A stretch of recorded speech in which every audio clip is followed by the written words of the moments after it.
couple of weeks ago, I was in a little discussion with somebody who disagreed with where we were at, and I mentioned at that time, when they were continuously denigrating newcomers to this country, I mentioned the one thing of my faith that was very central. It's whatever happened in my youth, this sunk in. That was Matthew chapter 25, verse 40. What you do to the least amongst these brothers and sisters, you do unto me. And there's a lot of life that can come out of that simple verse. And I, for one, feel incredibly blessed. For one, I'm blessed to be on this ticket with Kamala Harris, and I've gotten to know the Vice President. She tells a story. She tells a story when she was in high school. She had a close friend who was struggling, and Kamala asked her what it was, and it turned out that this young woman was being abused by a stepfather. And the Harris family, single mom, took that young woman in to give her a place of refuge and a safe place. And her mom, Kamala's mom, said, when you see something wrong, you have a responsibility to do something about it, to do something. And it seems to me that in that moment, that friend of Kamala's was the least amongst us. And Kamala was living Matthew 25:40 in her life. And she talks about that being a pivotal moment for her. She went on to become a prosecutor, district attorney, and attorney general,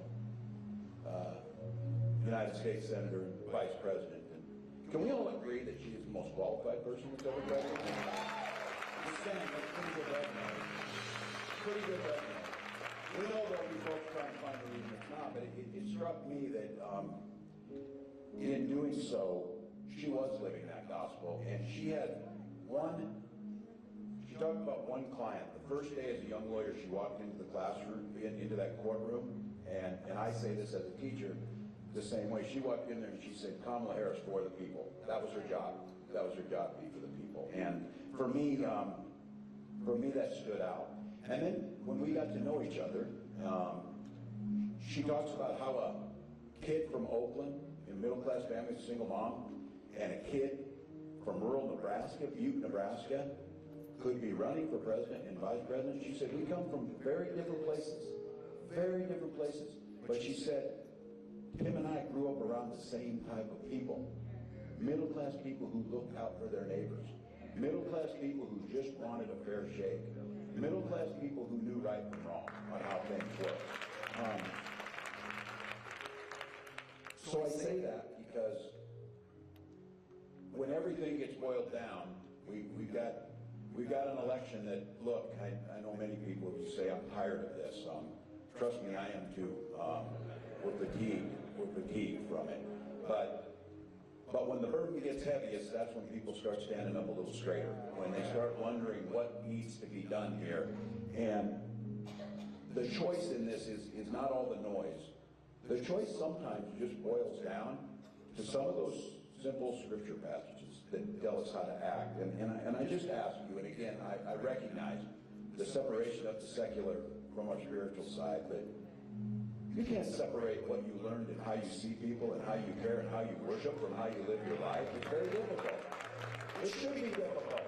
It should be difficult. If you're able to put aside what you learned in this space and go to govern and forget all that, I guarantee you're not going to be very good at it.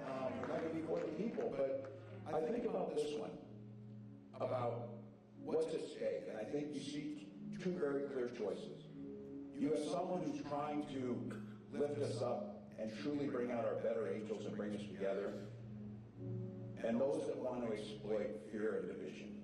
And for me, when I think about this, my faith is very clear. My faith tells me to care for the poor. Not to rig the system for the wealthy, but to care for the poor. It tells me to tend to the sick. Not to make it harder for those folks to get the care that they need.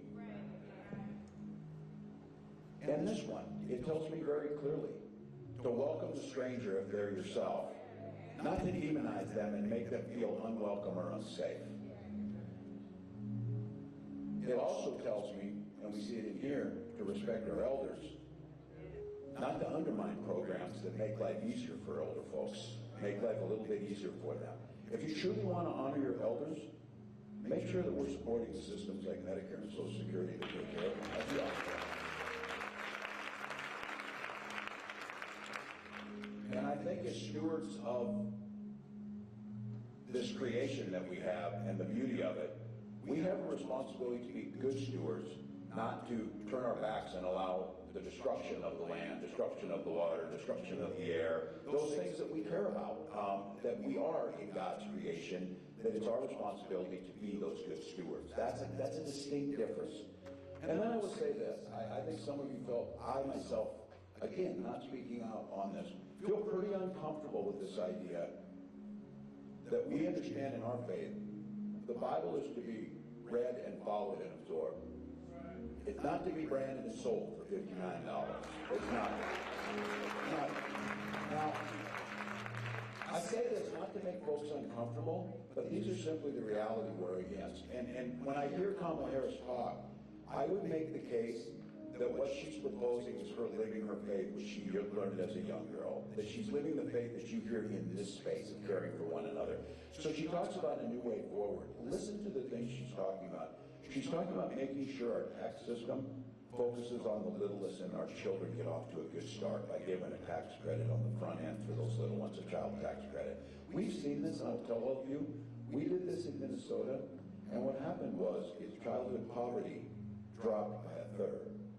And what that means is our littlest ones are healthy and safe in their person and can live the way they want to live. And you saw these incredible future here as this was happening. That's what